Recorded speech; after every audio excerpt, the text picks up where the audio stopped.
اللہ علیہ کے پاس نا ایک بوڑھی اماں اپنا بیٹا چھوڑ گئی. تو حضرت صاحب نے کو 2 4 5 مہینے رکھا. تو بعد میں اس کی اماں کو بلا کے کہا کہ بھائی تو بیوہ ہے, بیٹا تیرا یتیم ہے, میں نہیں چاہتا کہ اس کا وقت ضائع ہو. یہ پڑھنے والا کوئی نہیں, سارے نہیں بھائی پڑھنے والے ہوتے. اب یہاں علماء بیٹھے ہیں, میں بے ادب بھی نہ ہو جاؤں. کچھ پورے 8 سال لگا کے بھی آ جاتے ہیں, سند بھی ان کے پاس ہوتی ہے. ناراض نہ ہو جانا, یہ تو سب اچھے لوگ ہیں. سند ہوتی ہے پر پتہ کوئی نہیں ہوتا. یہ اعلیٰ حضرت نے لکھی ہے بات. سند ہوتی ہے, پوری ڈگری ہوتی ہے, اس پہ کئی لوگوں کے سائن بھی ہوتے. تو بہت سارے طالب علم ایسے ہوتے ہیں جو مدارس میں کہتے ہیں میں فاضل فلاں ہوں, لیکن کوئی شے پاس. تو مولانا سردار احمد صاحب محدث اعظم پاکستان رحمۃ اللہ علیہ اس بوڑھی کو کہنے لگے تیرا بیٹا کون دینا ہے, پڑھنا پڑھانا اس نے کچھ بھی نہیں. تو یتیم بچہ ہے, کل کو تو کہے گی کہ میرے بیٹے نے وقت ضائع کیا تو واپس لے جاؤ. بوڑھی اماں رونے لگ گئی, کہنے لگی میں پڑھانے تو نہیں لائی تھی, میں تو آپ کو رب کا ولی سمجھتی ہوں, میں تو نوکری کرانے لائی تھی. نوکری. حضرت انس بن مالک کہتے ہیں میری اماں بھی حضور کی بارگاہ میں دے گئی تھی. حضور کی بارگاہ میں یہ نہیں کہا تھا کہ یا رسول اللہ پڑھا دیں, ہاں میں ذمہ داری سے بات کر رہا ہوں. یہ نہیں کہا تھا حضور مجاہد بنا دیں. یہ تھوڑی کہا تھا کہ یا رسول اللہ صلی اللہ تعالی علیہ وسلم سے مفسر, محدث, محقق, مفتی بنا دیں. حضرت انس کی اماں کہہ گئی تھی سونیا جب تک یہ رہے گا نا آپ کی نوکری کرے گا, یہ گھر کے کام کاج کرے گا, ڈیوٹی کرے گا. حضور یہ آپ کی نوکری کرے گا. تو میرے محبوب نے پھر دعا کر دی, اللہ اسے برکت عطا فرما. تم سمجھتا ہے خدمت والا خالی رہ جاتا ہے؟ جتنا ذائقہ خدمت والے کو ملتا ہے, جو اس کے نصیب میں آتا ہے, وہ کسی کا نصیب کہاں بھائی. حضرت انس کہتے ہیں حضور نے دعا کر دی, برکت کی. مجھے تو کھیتی باڑی آتی بھی نہیں تھی, پر لوگوں کے باغ میں سال میں 1 دفعہ پھل لگتا تھا, میرے باغ میں 2 دفعہ لگتا تھا. حضور نے دعا کر دی یا اللہ اسے اولاد دے. فرماتے ہیں میرے بیٹے, میرے پوتے, میرے نواسے, میری بیٹیاں. فرماتے ہیں میں زندہ ہوں اور میری 100 اولادیں موجود ہیں. پریشان ہو گیا 100 سن کے کہ بچے 2 ہی اچھے, 100 اولادیں میری موجود ہیں. حضرت انس بھی مولانا سردار احمد صاحب کے پاس نا چھوڑ گئی بچہ. کہنے لگی حضرت جی میں کو پڑھانے کے لیے تھوڑا چھوڑ گئی ہوں, میں تو اس لیے چھوڑ کے گئی ہوں کہ آپ مہربانی کریں, خدمت کرائیں. تو حضرت جی کہنے لگے کوئی ایسا کام ہی نہیں, خدمت والا کیا کراؤں. کہنے لگی پٹھے پوا لیا کرو. جی ہن لڑ پیندے نے, کہنے نے بچے کام کر دیں مدرسے دا. حالانکہ اب کہاں بچے کام کرتے ہیں, اب تو گزر گیا دور, اب تو بچے کام کراتے ہیں. اب بچے بھی ناراض ہو رہے ہیں, گھور گھور کے دیکھ رہے ہیں. صحیح پہ رہا ہوں آپ کو, بچے کام کراتے ہیں, بچے کہاں کام کرتے. کہنے لگی یہ چارہ ڈالے کرے گا آپ کی بھینسوں کو. تو حضرت نے اس کو کہا کہ بی بی چارہ میری بھینسوں کو ڈالنے کے لیے میں نے بندہ رکھا ہوا ہے, تو جا لے جا. کہنے لگی ہاتھ باندھ کے حضور مہربانی کریں رکھ لیں, چارہ ڈالے گا. اور پتر توجہ سے چارہ ڈالنا حضرت کی بھینسوں کو. رونے لگی. حضرت نے رکھ لیا, مہینے کا خرچہ بھی دیتے. شام کو نا وہ سارا دن کام کرتا, شام کو آ کے پیروں میں بھی بیٹھ جاتا. حضرت جی لائیں تیل تھوڑا سا, پیر نہ دبا دوں. 8 سال ساتھ والے پڑھتے رہے, یہ بیچارہ نوکری کرتا رہا. میرا روپ بھی نہیں تے میرا رنگ بھی نہیں, اور مینو یار منان دا ٹنگ بھی نہیں. کبھی کبھی نا حضرت بلال حبشی فارغ ہوتے نا تو نبی پاک کی بارگاہ میں عرض کرتے حضور کوئی کام تو نہیں, سارے ہو گئے, حضور جاؤں ذرا. چلے جاتے. ایک دن سلمان فارسی کہنے لگے یا رسول اللہ یہ بلال کہاں جاتا ہے. فرمایا جا دیکھ کے تو آ. حضرت سلمان واپس آئے تو آ کے رونے لگے. کہنے لگے سونیا جب یہاں سے جاتا ہے نا تو جا کے سیدہ فاطمہ کی چکی پیسنی شروع کر دیتا, بی بی صاحبہ کے کام کرنے لگتا ہے. گھر میں جا کے اسنین کی ڈیوٹی کرتا ہے, وہاں بھی کام یہاں بھی کام. وہ چارہ ڈالتا رہا, اس نے چارہ ڈالا.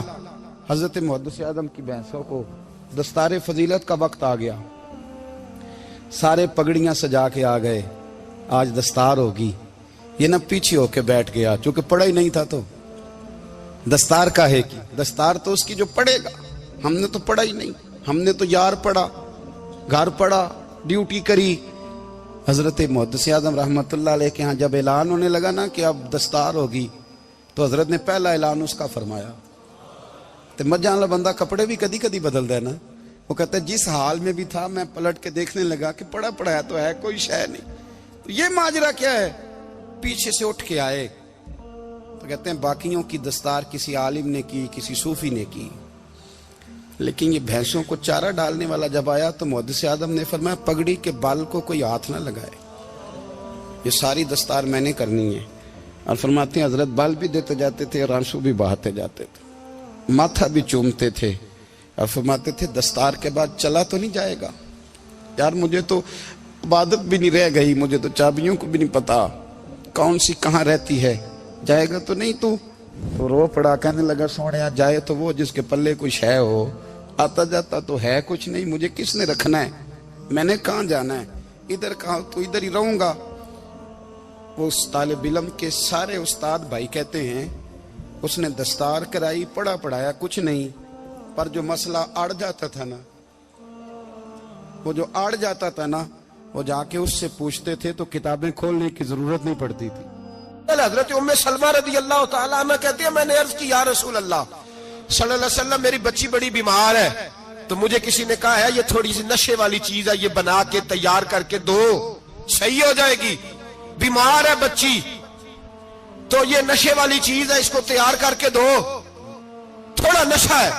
اگرچہ بعض, میں نے شروع میں کہا, بعض لوگ مریض کو, سخت مریض کو ایسی ادویات جو مجبوری بن جائے اس کی گنجائش اور اجازت دیتے ہیں. محتاط علماء تو اس میں بھی بہت ساری چیزیں پہلے بیان کرتے ہیں, لیکن اس نے کہا جی نرا نشہ دینا ہے شفا کے لیے. حضرت ام سلمہ کہتی ہے میرے نبی پاک نے میری طرف دیکھا, میری طرف, تو میں نے کہا یا رسول اللہ آپ کیا فرمانا چاہ رہے ہیں؟ تو نبی پاک نے فرمایا ام سلمہ کبھی ناپاک چیز میں بھی شفا ہوئی ہے, کبھی ناپاک چیز میں بھی, کبھی شراب اور خمر میں بھی شفا ہو سکتی ہے. شفا رب کریم نے رکھی ہے پر شہد کے اندر رکھی ہوئی ہے, شفا اللہ نے رکھی ہے قرآن مجید میں رکھی ہوئی ہے, تو اس میں بھی کبھی یہ حضور نے بیان کیا ہے کہ اس کے اندر شفا ہو سکتی, تو امت کتنی دلیری کرتی ہے جو یہ مشورے دیتی ہے کہ اس کے اندر نشہ ہے, شراب ہے, تو کھانسی چلی جائے گی تو فلانی بیماری چلی جائے گی. نہ آؤ ان چیزوں پہ, نہ اپنے ایمان کو خرابی دو, اور نہ ایسی باتیں کرو جس سے کہ ڈائریکٹ رسول اللہ صلی اللہ علیہ وسلم کے واضح ارشادات کی مخالفت ہو. میرے نبی پاک صلی اللہ علیہ وسلم نے فرمایا, اور پھر کچھ لوگ کہتے ہیں تھوڑی پی ہے جی. اب تو میں تجزیے میں پڑھ رہا تھا کہ ایسی شراب ایجاد ہو گئی ہے, لوگ شراب پیتے ہیں اور وہ مست بھی رہتے ہیں, کار بھی چلاتے رہتے ہیں, کہتے ہیں جی نہیں ہمارا ذہن معاف نہیں ہوا تو یہ والی صحیح ہے, نشہ نہیں لاتی. میرے نبی پاک صلی اللہ علیہ وسلم نے فرمایا جس چیز کی تھوڑی مقدار, زیادہ مقدار حرام ہے اس چیز کی تھوڑی مقدار بھی حرام ہے, جس کی زیادہ مقدار حرام ہے اس کی تھوڑی بھی. تو خمر اور شراب اگر فل پینا جائز نہیں تو تھوڑی پینا بھی جائز, یہ حرام ہے اور حرام تھی اور قیامت تک حرام ہی رہے گی. میرے نبی پاک صلی اللہ علیہ وسلم نے منع کیا اور حضور نے اظہار ناپسندیدگی فرمایا, اور میں 40 دن تو عبادت ہی قبول نہیں ہوتی شراب پینے والے جب تک سچی توبہ نہ کرے. یہ لفظ جب ادا کرتا ہوں تو شرم سے میری زبان لڑکھڑاتی ہے کہ یار درباروں پہ بھی نشہ بکتا ہے. میں یہ بات کر رہا ہوں صوفیاء کا ترجمان, درباروں پہ, مزاروں پہ, اور سجادہ نشینوں تمہیں زمین نگل جائے, آسمان تمہیں لے اڑے, تم پر قہر نازل ہو, تم نے باپ دفن کر کے تو وہاں نشے کا اڈا بنا لیا, ماؤں سے بیٹے چھیننے لگے ہو, عورتوں کے سروں سے کپڑے چھیننے لگے ہو, سہاگ مارنے لگے ہو, بیٹیاں اور بیٹے یتیم کرنے لگے ہو, نشہ بیچتے ہو درباروں اور مزاروں پہ.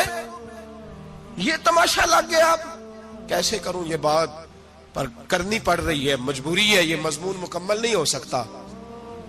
بند کر دیں وہ دربار, ہمیں نہیں چاہیے جن درباروں پہ نشہ بکتا ہے. میں ذمہ داری سے کہہ رہا ہوں, بات ریکارڈ ہو رہی ہے. جوتے کی نوک پہ وہ سجادہ نشین جو امت کو ڈرگز دیتا ہے,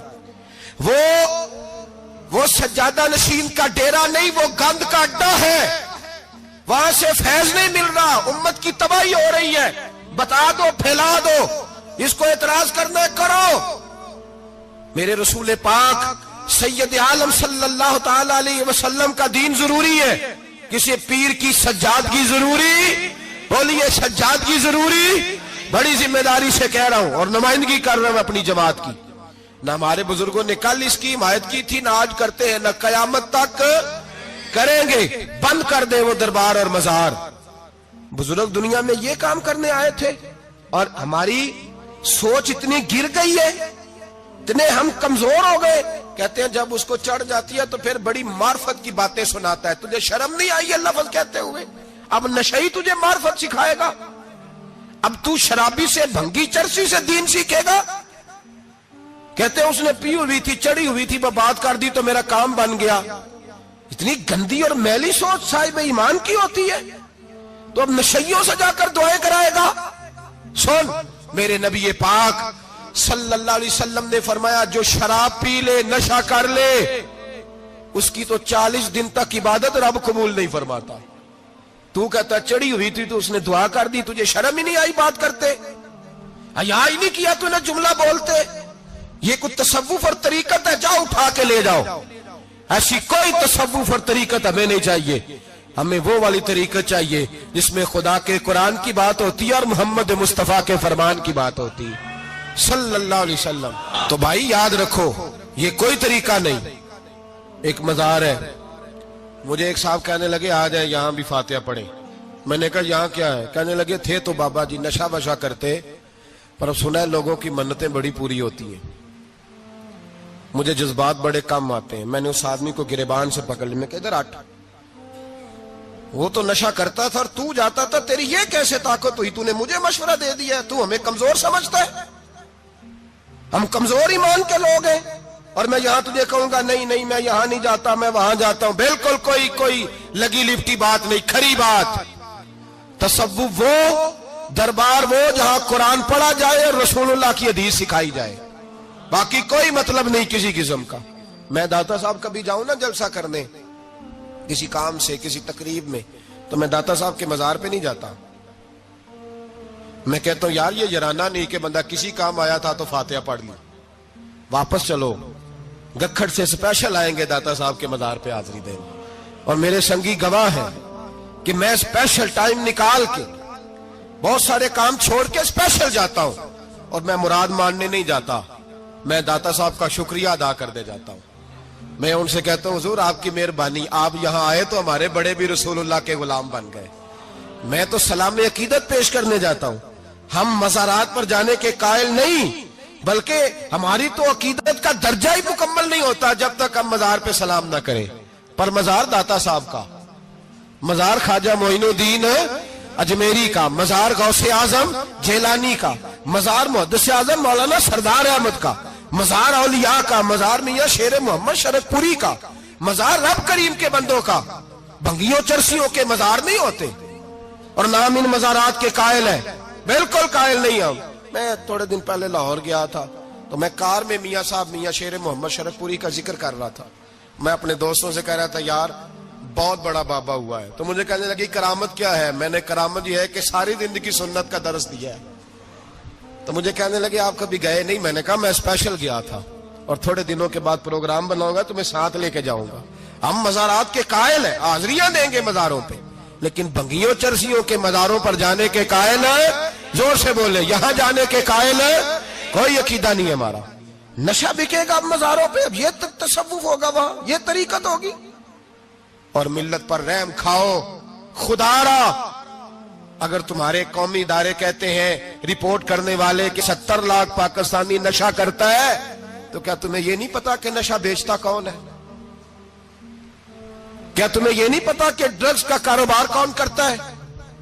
اگر تمہیں یہ پتا ہے تو کیا یہ خبر نہیں تمہیں کہ ان رگوں پر یہ خون اتارتا کون ہے؟ میں اپنے بزرگوں سے معذرت کے ساتھ، نشے کا آغاز، ناراض تو نہیں ہو جائیں گے بزرگ، نوجوانوں کو میں لتاڑ لیتا ہوں لیکن بزرگوں کی عزت کرنا سنت ہے، تو میں بزرگوں سے معذرت کے ساتھ یہ یوں سمجھ لیے خوگرے حمد سے تھوڑا سا گلا بھی سن لے۔ نشہ سگریٹ سے شروع ہوتا ہے،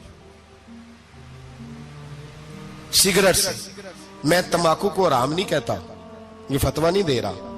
تمباکو کا حکم وہی ہے جو مولی کا ہے، جو کچے پیاز اور لہسن کا ہے، کہ آپ جب کھا لیتے ہیں تو منہ سے بدبو آتی ہے، تو آپ مسجد میں آئے تو آنے سے پہلے مسواک کریں، منہ صاف کریں، پھر آپ آ جائیں۔ تو جائز ہے، مکروہ ہے لیکن حرام. لیکن تمباکو سے آگے جب حالات بڑھتے ہیں، تجزیہ نگاروں نے لکھا ہے کہ ہمارے پنجاب کے کچھ علاقوں میں اب سگریٹ سے نکال کے نا، پہلے بھی بھرتے تھے لوگ اس میں بڑا کچھ، اب پتہ ہے کہ نیا نشہ ایجاد کیا ہے.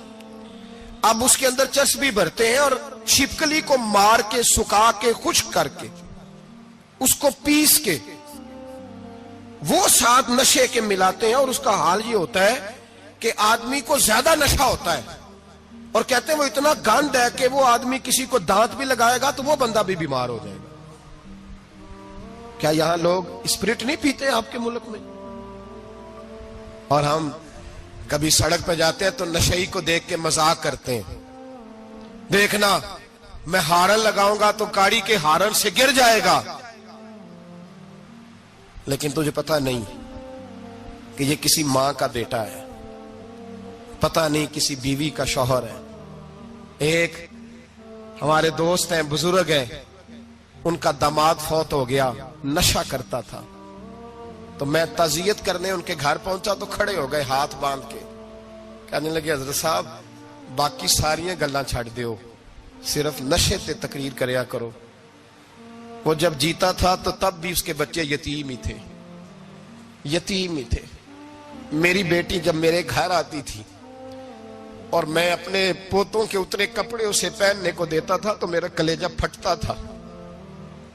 اور میری بیٹی اس کی زندگی میں بھی بیوہ کی زندگی گزار رہی تھی، وہ میری بہوؤں کے اترے ہوئے کپڑے پہنتی تھی. کوئی دعا کرو، کوئی جلسے کرو، یہ لت ختم ہو جائے. اور کہنے لگا اب میرے وہ چلا تو گیا ہے، دادا دادی اس کے پہلے کوئی نہیں، چچا ہے کوئی نہیں، جب تک تو میں زندہ ہوں ان نواسوں کو کوئی روٹی کا لقمہ، کوئی کپڑا مل جائے گا. لیکن سوچتا ہوں میں بوڑھا ہوں، مر گیا تو ان کو کوئی پوچھے گا بھی نہیں، کون ان کی خبر. اتنا ظلم اس قوم سے، اتنی زیادتی. اور آرام سے لکھ کر لوگ گزر گئے کہ یہ 70 لاکھ ہے، ان کا درد تو سمجھو، تکلیف تو سمجھو. 7 فٹ کا سونا جوان اور نشے کا عادی ہے تو کسی نالی میں پڑا ہوا ہے. اور میں نے کہا اس قوم کے ساتھ اس سے بڑا بھیانک مذاق کیا ہوگا. کوئی دانشور تھا بڑا ظالم، اس ظالم سے کوئی مشورہ لینے آیا، اس نے آ کے کہا تو بڑا ظالم ہے، بڑے کڑوے مشورے دیتا ہے، میرا ایک دشمن ہے، میں اس سے بدلہ لینا چاہتا ہوں، میرا دل کرتا ہے اس کا بچہ قتل کر دوں تاکہ وہ تڑپے. تو ظالم نے کہا اسے قتل نہ کر، وہ تو اس کا باپ 2-4 مہینے رو کے چپ کر جائے گا. پھر میں سخت سزا دینا چاہتا ہوں، مشورہ دے. تو اس نے کہا اس کے بچے کو نشے پہ لگا دے. جس کا بچہ نشہ کرے گا وہ باپ روز مرے گا، روز جیے گا، وہ ماں روز مرے جیے گی، نشے پہ لگا دے. اس قوم کے ساتھ سب سے بڑا ظلم یہ ہوا کہ ملت کا جوان نشے پہ لگ گیا، ڈرگز پہ لگ گیا. اتنے تباہ حالات ہوئے کہ جوان چڑھتی جوانیاں، اماں نے کتاب دے کے بھیجا تھا اور کالج سے واپس آئے تو نشے کے ٹیکے ہاتھوں میں پکڑے ہوئے، ٹیکے. اور آپ کے اس ملک کے اسلام آباد میں ایک دن میڈیا نے وہ خبر بھی وائرل کی اور وہ چیز بھی دکھائی لوگوں کو. 3 مہینے کا بچہ لے کے نشئی سڑک پہ آ گیا. اس نے کہا میرا نشہ ختم ہو گیا، میرا بچہ خرید لو، 2 پڑیاں دے دو. تو وہاں بیبیاں جو سن رہی تھی وہ بھی چیخے مار کے رو رہی تھی. یہ ظلم کیا اس قوم کے ساتھ، اور کرپشن کی لعنت نے اجازت دی سپلائی کرنے والوں کو کہ گلی گلی بیچے، گلی گلی. انہوں نے کچھ تھوڑا ظلم نہیں کیا ان حکمرانوں نے. اور ہماری اپوزیشن، اس کو نہ صرف اتنا پتا ہے کہ یہ جائیں اور ہم آئیں، اس سے زیادہ کوئی غرض نہیں. بھائی کرپشن کے خلاف نکلے ہو تم، نشے کے خلاف کس دن نکلو گے؟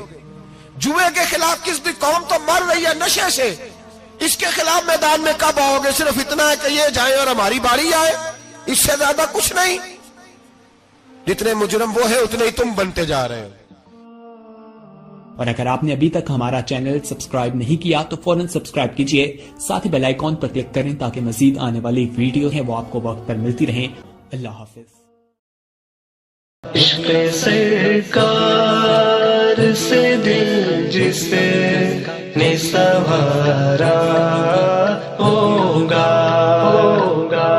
اس کی قسمت کا بلندی پہ ستارہ ہوگا، اس کے قسمت کا بلندی پہ ستارہ ہوگا، عشق سرکار سے دل